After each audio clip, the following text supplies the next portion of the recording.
Okay, welcome everyone to the deep dive. Good to be here. So today we're digging into a piece of online content. It's a newsletter from April 30th, 2025. Right, this one's titled Doom and Gloom.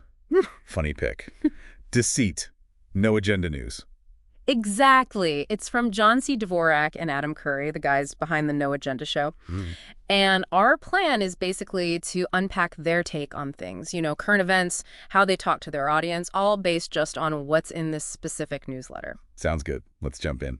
So first off, the timing. It landed right before May Day, May 1st. Yeah, that definitely stood out. And they don't just, mention it in passing. They actually go into the history a bit. Oh, yeah. What's their angle on it? Well, they claim it started in Europe, basically as a spring festival, sort of marking the halfway point between the spring equinox and the summer solstice. Huh. Okay, so like a pagan thing originally. Seems to be what they're suggesting. Then they connect that origin to its later significance for communists. Oh, right. They mentioned the International Communist Party, especially in the Soviet Union, really adopting it. Exactly. It's quite a historical leap they make there. And then, almost in the same breath, they suggest a donation. Huh, yeah. The $51.25 donation. Clearly a nod to the date, 5/1/25. Definitely. It shows how they, weave current events or even historical points directly into their funding appeals. Which brings us nicely to their fundraising. It seems, well, pretty central to their whole operation, judging by this newsletter. Oh, absolutely. It's not just one thing either. They've got several different ways they ask for support. Okay, like what? What did you notice? Well, there's this Commodore status thing. Sounds like it's limited time. Right, gives you executive producer and VIP status. Creates a bit of urgency, maybe. Probably. So they have their standard V4V, value for value. They talk about it like it's their sort of pioneering model, random amounts. So pay what you think it's worth. Basically, yeah. A very direct link between, the listener and the show's funding. What else? They also push the EP or executive producer donation. That gets you a media credit. Ah, so more public acknowledgement for presumably a larger amount. Seems like it. And interestingly, they still take checks, like physical checks. To a P.O. box in California. Yep, El Cerrito. They even mention they'll take foreign currency checks. Wow, okay. That suggests a pretty broad, maybe international audience. Could be. It really shows they're trying to cover all bases, making it easy for anyone, anywhere, to contribute however they prefer. So audience funding is definitely key. Now, the newsletter also spends some time on politics, specifically the first 100 days of the Trump administration. Right. They comment on how the mainstream media is covering that milestone. And what's their view on that coverage? They seem a bit dismissive of it. They point out examples where they think news outlets are trying to forecast, negative stuff, like predicting empty shelves because of Trump's deportation policies, or issues arising from tariffs on China. So they're skeptical of those predictions. Very skeptical. It positions them against, the established news narrative. And they also talk about polling, don't they? Oh, yeah.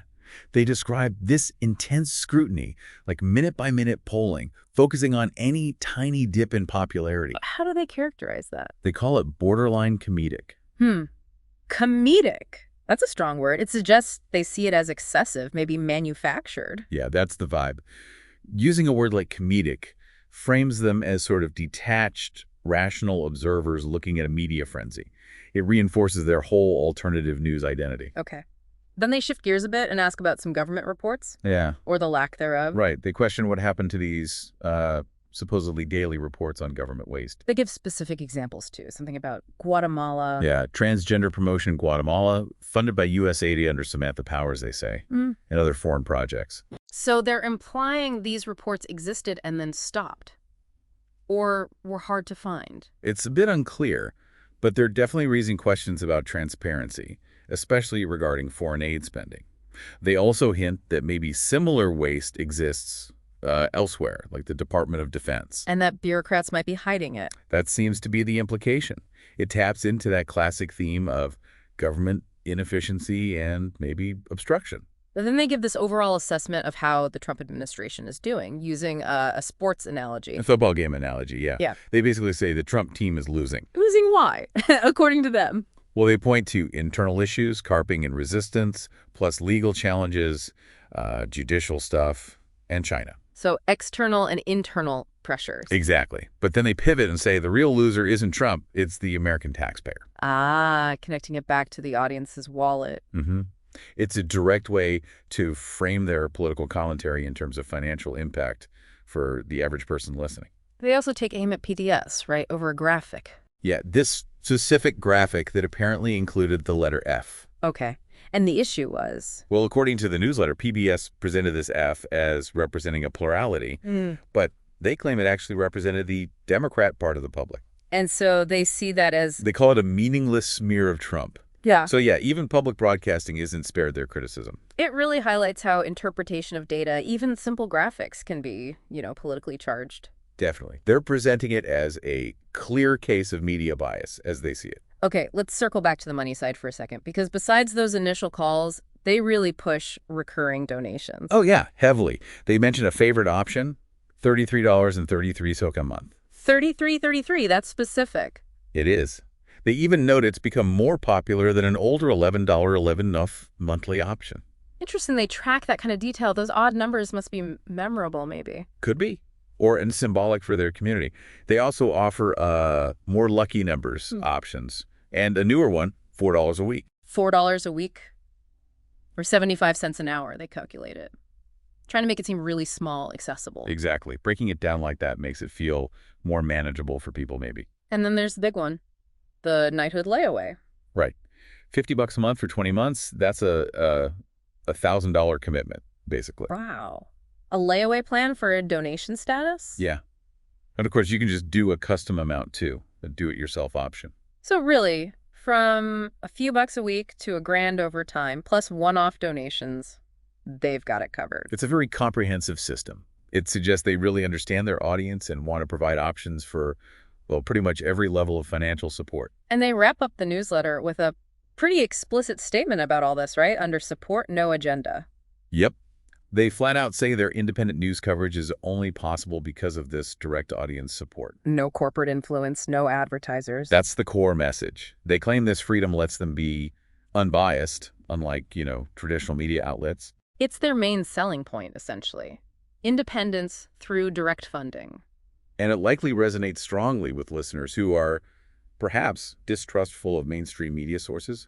They're offering an alternative perspective, funded differently. Okay, so let's recap this deep dive into the April 30th, 2025 No Agenda News newsletter. We've seen their specific take on political events. Right, particularly that critical view of how the media was covering the early Trump administration. And we've looked closely at how they engage their audience, especially their very direct and quite varied fundraising methods. Mm-hmm.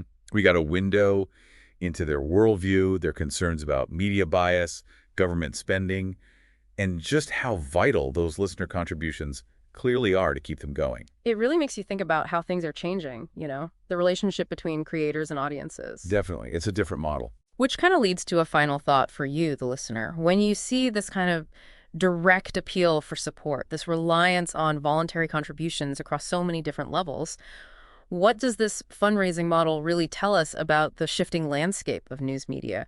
How is that relationship between news creators and news consumers evolving in this digital age? Yeah, it's definitely something worth considering, a different way of doing things, for sure.